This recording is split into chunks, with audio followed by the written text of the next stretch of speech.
Welcome, everybody, to the Chinchilla Pickin' Podcast. It is June the 1st, 2025 at 4:02 p.m. As always, we hope to be entertaining, educational, and uplifting because we want everyone to make money. My name is David Underwood, and I'm joined by the one and only, the Babylon Brandon Beaver. Brandon, what's going Babylon on? Brandon Beaver, that's me now. No, I am the Rambo of capitalism. No, you're the Baron of No, Bonds. I'm the Rambo of capitalism. I'm the You don't defender. get to pick it. You don't get to pick a nickname. A nickname is given to you. You don't get to pick it. It was given to me by other people. No, it wasn't. No It one gave was. you that nickname. Yeah, they did. Nobody Yeah, gave you you that just nickname. you don't know them. Uh, well, anyways, so I want to correct a couple things. I listened to the shows while I was off. I want to get on the record here and correct a couple things. I did not spend 2 weeks in the Badlands, even though that wouldn't be bad. I would enjoy it.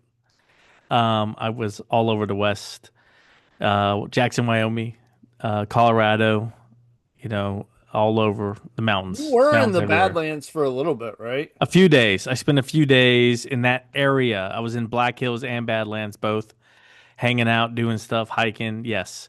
Also, Netherlands and Denmark are two separate countries. I've been to the Netherlands. Do not say they are the same country. That is awful. I heard When did that, I and say I thought that? Who you said you that? did you did go play back. You did. Did I really? Yes, that's two separate countries. They are I've been to not the same country. Amsterdam. How dare you? I've been How to dare Amsterdam. I've been there. What country is that in? That's in the Netherlands, right? Yes, it is. Yeah. How could you not know? It was, I mean, that whole 2 week Euro trip, a lot of it was a big blur. Gotcha. Gotcha. Mostly All right. because I was in Amsterdam. There you go. There you go. Yes, the things we do when we're younger, right? Yeah. Um, It was last, no, I'm just kidding. It wasn't last week. yeah, so I mean it's all good times.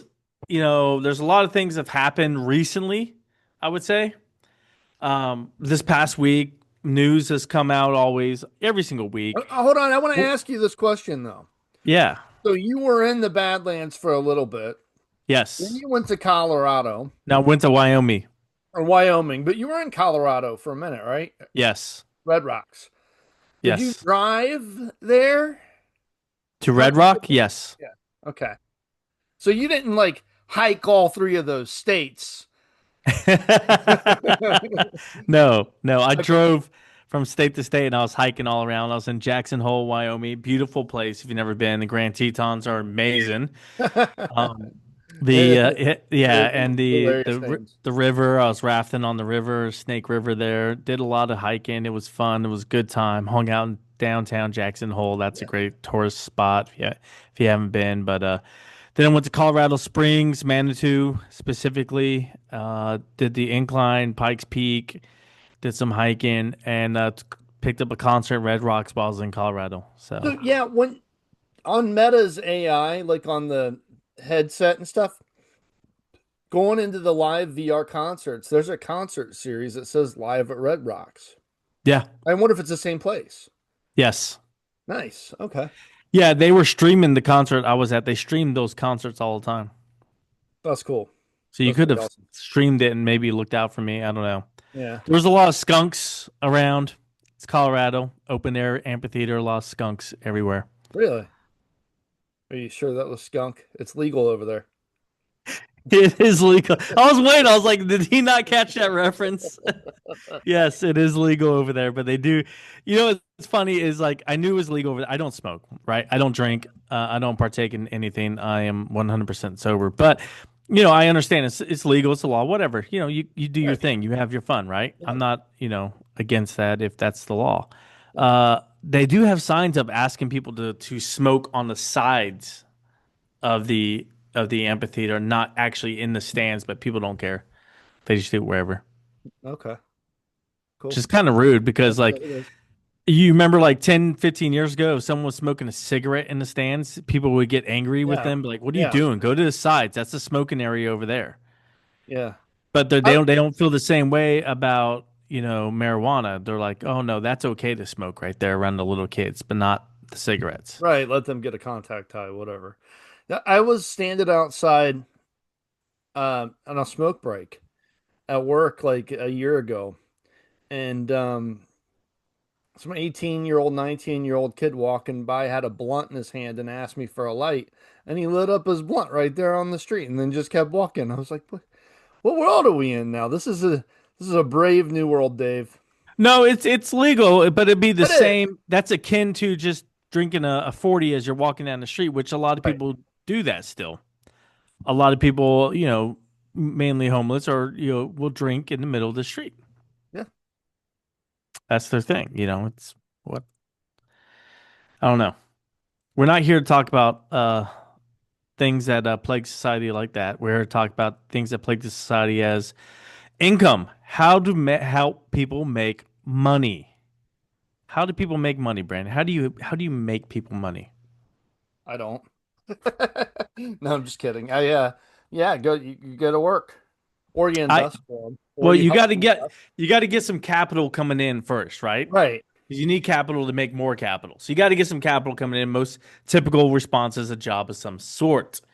And then you either need to either cut your output so you have more coming in than you have out, or you need to grow your input. Sure. It's one of those two.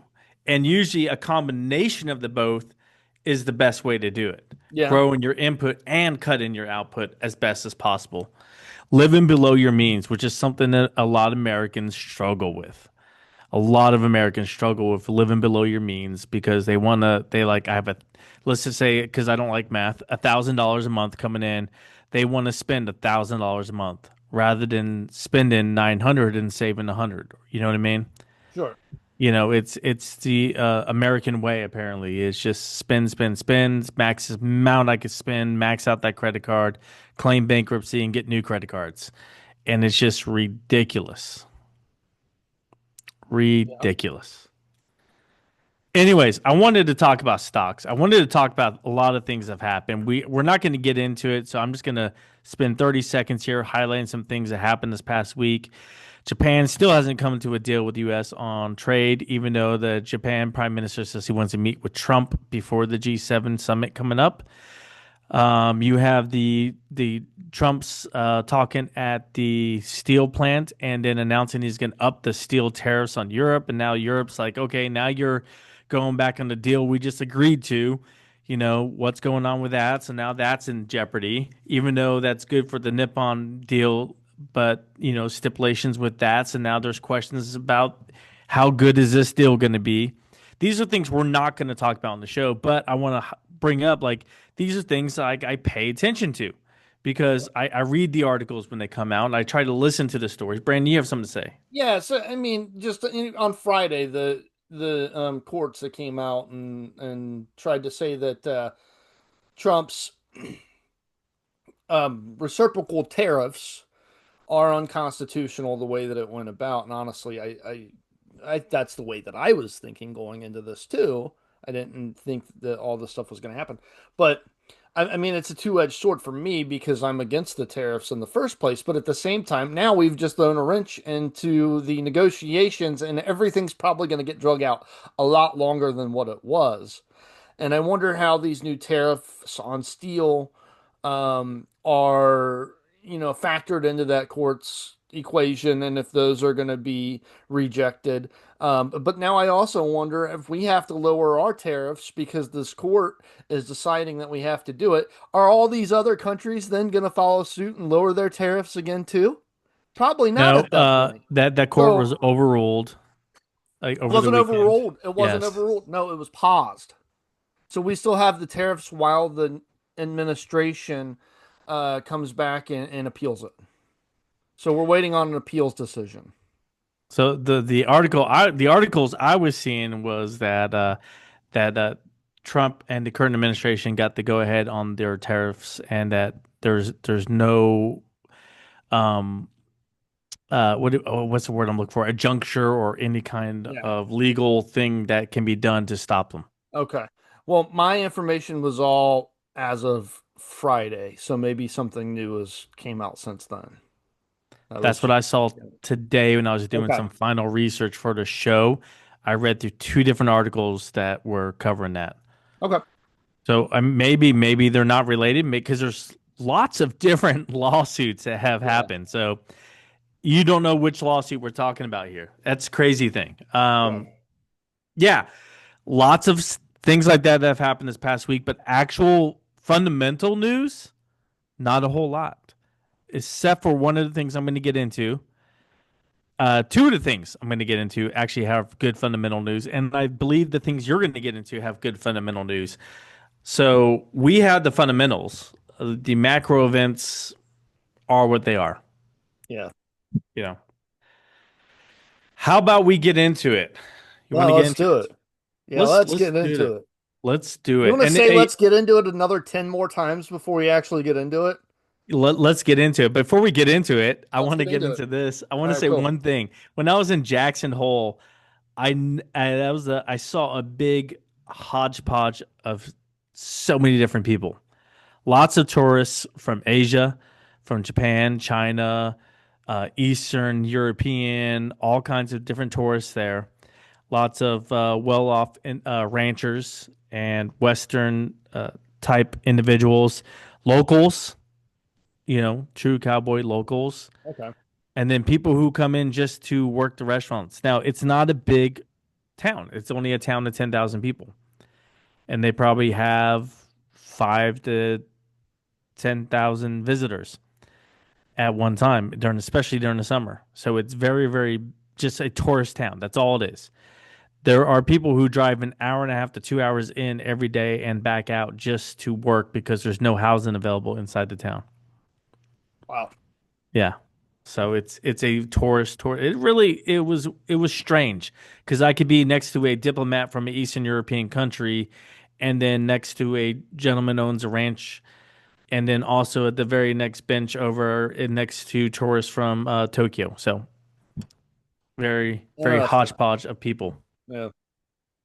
All right, rules. Brandon and I get together 5 to 10 minutes before the show, and we tell each other what we're going to talk about. Here to live back and forth, the bicker and the banter right here on the show for you. All right, I get to go first because I've been off the last 2 weeks, and so that's just what we're gonna do. Brandon's kind enough to allow me to do this. Thank you, Brandon. Yeah, you're welcome.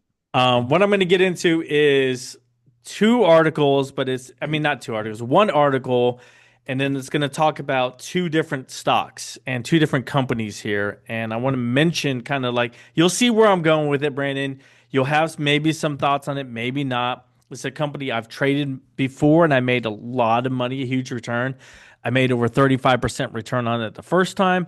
Then I lost money the second time, a little over almost 15% loss the second time. But I put a lot less capital in the second time because I wasn't 100% sold like I did the first time. I probably put about, I would say,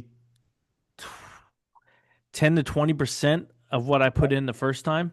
So I was that much less involved in it. But let's talk about the first article, which isn't directly to do with that, but it indirectly is. First article is here's the headline. It reads Hims is to cut 4% of workforce amid ban on weight loss drug copies. This came out yesterday, Saturday, 5/31/2025 at 2:30 p.m. on the Reuters Newswires.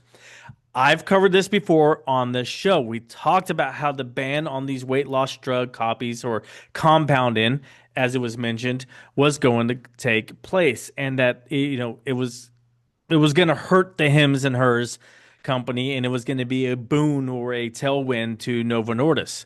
That was one of the reasons I bought into Novo Nordisk. It got delayed, and then it got delayed, and then it got delayed unending delay, right? Seemed like it was never going to happen. Actually, finally took effect on May 22nd. Since it took effect, Hims his shares have since dropped 14%. The company confirmed on Friday that they're going to cut 4% of the workforce just because of the FDA saying they can no longer sell these drugs on their website. Wow. Here's what Hims had to say. These changes are focused on sharpening how we execute without affecting our priorities or the specialties that we are committed to. The company recently announced an agreement with Novo to help patients access brand name Wegovy. It plans to enter the market for low testosterone menopause treatments and is looking at offerings to improve longevity and sleep. So it's trying to branch out into other areas. Well, how big of an impact was this on them, right? So Hims began offering copies of Wegovy in 2024 at often far lower prices than the brand name version. That boosted subscriptions to the Hims telehealth platform. Revenue was up 111% on a yearly basis during the first Wow. quarter of 2025. Wegovy copies and similar GLP-1 weight loss drugs accounted for 200 million of the company's 1.5 billion revenue.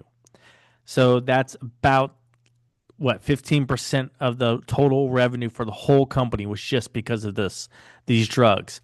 The FDA has now said they can no longer sell them on them. I mentioned before that Hims and other companies wanted to go along the personalization strategy, saying that they need to personalize these drugs for individuals for a medical need. FDA is saying nope. Novo Nordisk and Eli Lilly can do that. No go.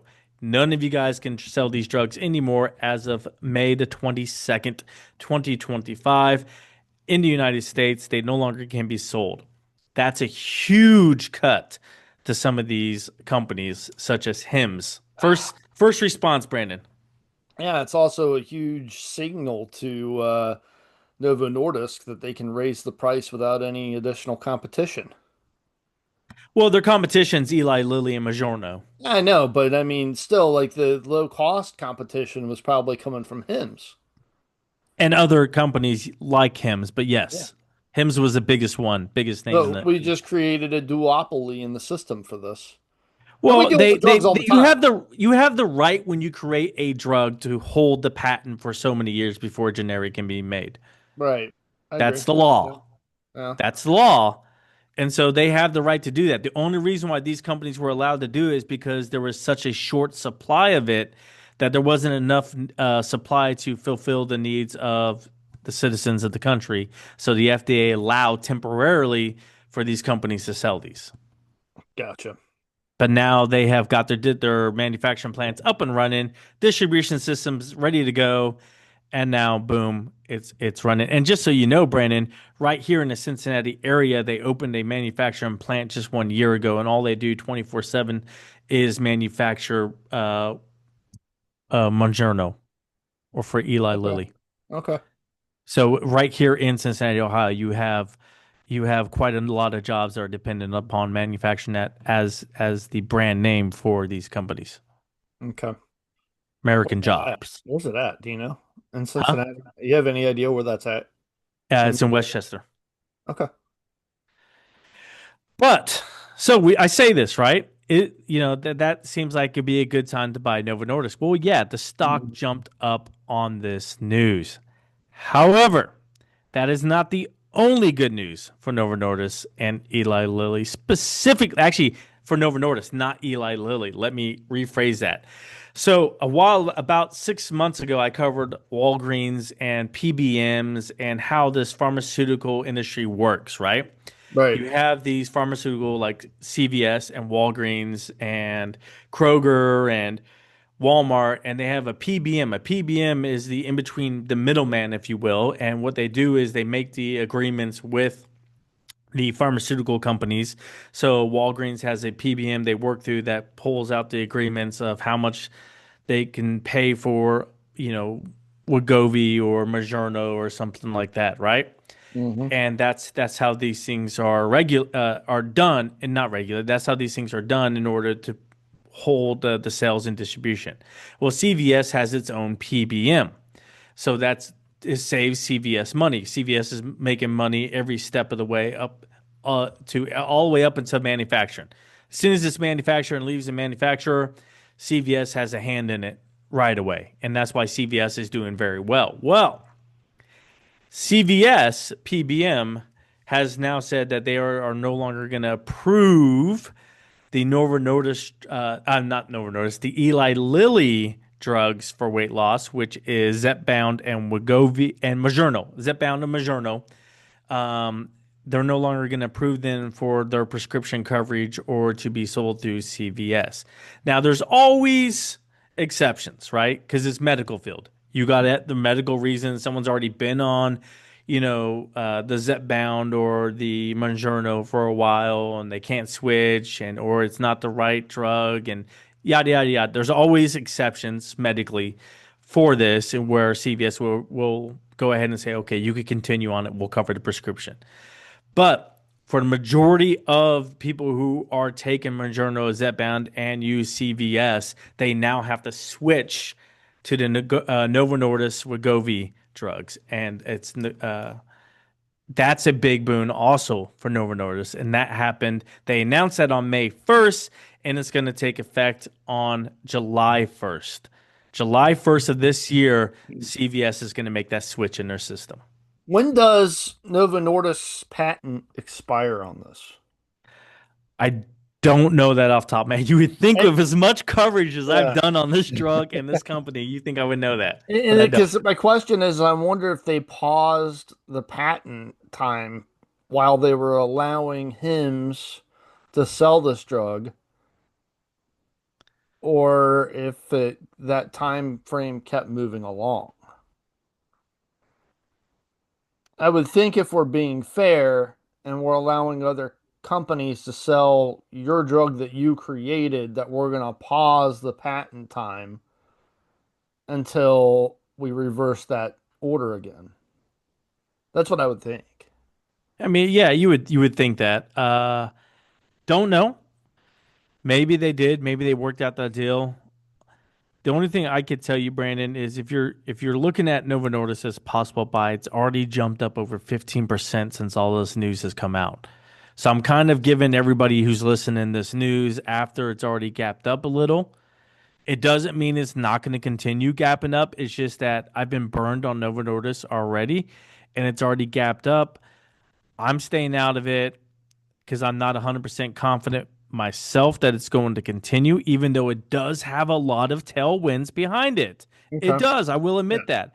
It's just that burn for Novo Nordisk from earlier in the year where they kept delaying everything just is not sitting right with me. And so that's why I'm not buying back in. However, it does look like it could go back up to about $90 a share. Would be a good price target. I would say it's currently at 71. Its low right before all this news was starting to get announced was 57 for the low. Okay. So that's kind of the range it was in. Its peak was right around 140 was the peak of this when it was the biggest. It was going out everywhere. Ozempic, Ozempic, Ozempic. Everybody was doing Ozempic. They were throwing concerts in Denmark because of it. Yada yada yada. That was 140. Who are all these people that waited until after the patent was put back into place to sell hymns? You knew this was coming. Why would you wait until that point to the extent that this drops 14% in very quick succession? Why did you even hold it in the first place? I don't understand that. But then if you're going to buy it because they're selling this weight loss drug and then sell it, you should have sold it before they had to stop. Right. Yeah. Yeah. Yeah. And I think maybe they were hoping that it wouldn't happen, but the thing that really just set in stone was him coming out saying we're cutting 4% of our workforce was just like, Yeah. hey, Oh, yeah. automatically, right? Within weeks of the announcement, they're Yeah. already cutting 4%. That's a big number. They're probably going to cut more. Yeah. It's going to That's be just hard to it's pull in the hard. revenue in order to come up with new projects. You're going to have to take out some loans now to grow Yeah. the company. What they're going to have to do is they're going to cut 4% of the workforce, restructure, and then see who else they don't need. And then the Yeah. cuts will come after that. Yes. Yeah. Yes. So there's a quick look into that sector of the economy. I'll let you guys do what you want to do with that news. I'm not buying either one, but I wanted to share that information to kind of let everybody know what was going on with those weight loss drugs and what's happening in that sector. The next thing I want to talk about is something that I know Nick mentioned briefly and you guys talked about for a minute. I know I'm more of the crypto person in our group of, Yeah. stock traders, I guess, that I'm more of the guy, the go-to crypto. Well, actually, Mark, I would say, is our crypto guy. He really does his research on these cryptos a lot more than I do. But between him and I, you could usually get a good picture of a cryptocurrency. If you ask both of us at the same time on a thread, you're going to get lots of responses back. We'll probably start arguing Yeah, about it. But let's talk about crypto. I want to cover a certain aspect of this, right? sure. So CNBC, lots of articles were about this whole Bitcoin buying strategy that a lot of corporations are utilizing right now. What is it, right?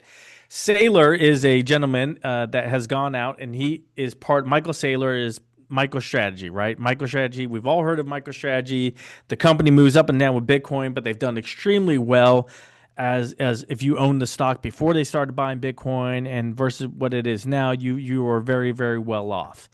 Congratulations, you made a lot of money, right? This Mm. has worked well for MicroStrategy.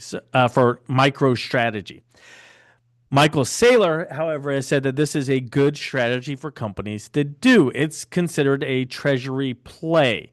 So they're using Bitcoin like you would like a corporation would if they bought a treasury to keep cash reserves on hand Ugh. and to have some kind of Mm. investment fund that you can pull from if No, needed. And no. so, hold on, Brand, before you say no, let's look at the numbers, shall we? Yeah, Before for you start, now. let's Okay, look at the numbers and let's talk about going forward because you and I are going to disagree. We could talk about going forward once we look at where we've been, how we got to where we're at, and then when we go forward, we can disagree. Okay? Because you sure. can't argue about where we've been. Those are set in stone. Those are numbers. Yeah. All right. So the Bitcoin Treasury play lifted MicroStrategy's market cap past 80 billion, is now being mimicked by other stock companies. Trump Media, GameStop, company I Oh own, yeah, great Cooler, companies. right? The company I Wow. know, company I own, Cooler, has also adopted this. Uh, Texas, the state of Texas, the United States, a lot of countries are doing this. Well, They're no, no. I mean, the U.S. is buying up Bitcoin, but they're not doing it as a treasury reserve. I mean, it is a reserve. So it is a Treasury Reserve. Thank you. Yeah, I All right. guess. So it is a Treasury Reserve. Thank you for admitting that. Now, MicroStrategy has done this and it's multiplied it multiple times since the end of 2022. They've amassed a Bitcoin stake that's worth over $60 billion. So they have Yeah. $60 billion worth of Bitcoin. No. So that company is very well solvent. It's like having a company that is involved in selling, I don't know, cogs, but they have $60 billion in cash if they need to keep the company afloat. That company's solid. You're going to buy stock because they're continuing to be profitable in their cogs, but they also have a lot of cash on hand. Until Bitcoin crashes, if it does, Well, again, which it I does from said time to time. we'll talk about going forward in a little bit. So this is the strategy, and this is what a lot of these companies are doing. A lot of these countries are doing it. A lot of states are doing it. The U.S. Strategic Bitcoin Reserve. This is what I was just talking about. The reserve will be funded entirely through Bitcoin seized in criminal and civil forfeiture cases. And also, they're also going to do budget neutral mechanisms for acquiring Bitcoin. So the U.S. is going to start slowly acquiring this for the first time, right?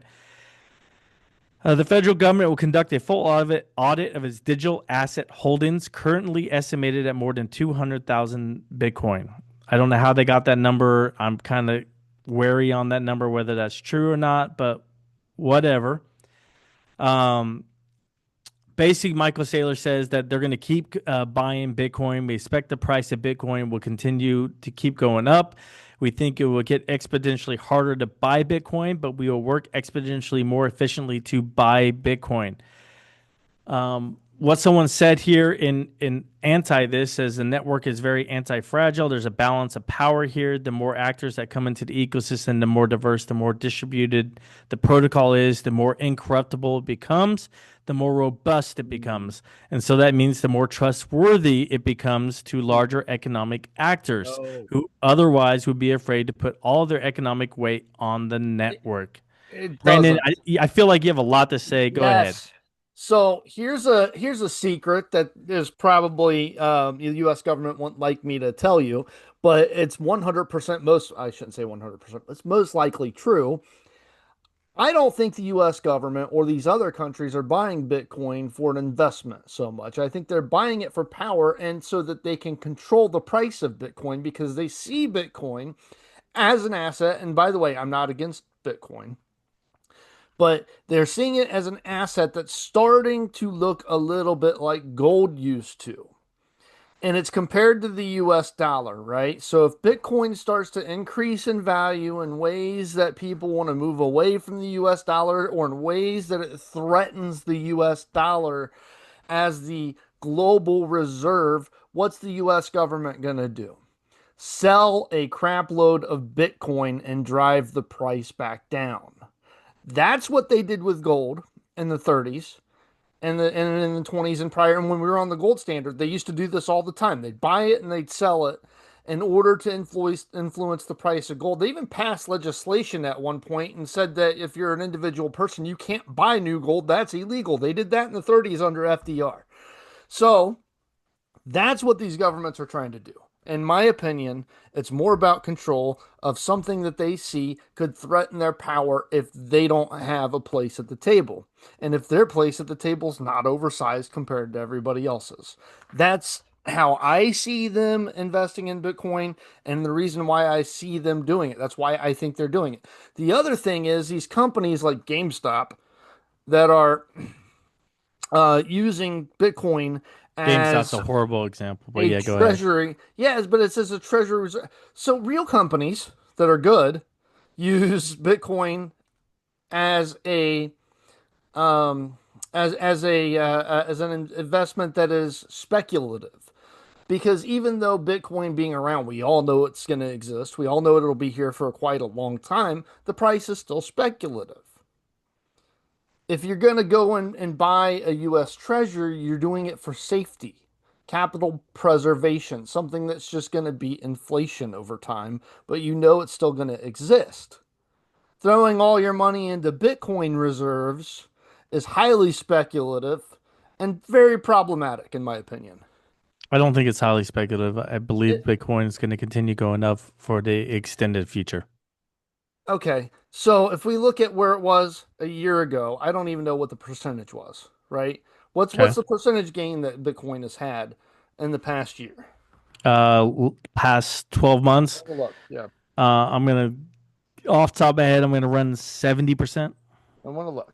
And that's 70, 80. speculative, by the way, for an Is asset it? like What's this. Nvidia? It's 55.97%. What's Nvidia? 60% Nvidia has a Nvidia? balance sheet to back it up. What's Nvidia? I'm just saying, you want to say it's speculative because of the percentage. I could give you example of the example But how do you value Bitcoin? based It's on what someone's willing to pay for it. right, which is how you Same value as the US essentially dollar. everything, Same as right? US dollar. Same as the Same as US the dollar. I agree with that. yuan. Same as But the yen. Same as the but pound. what some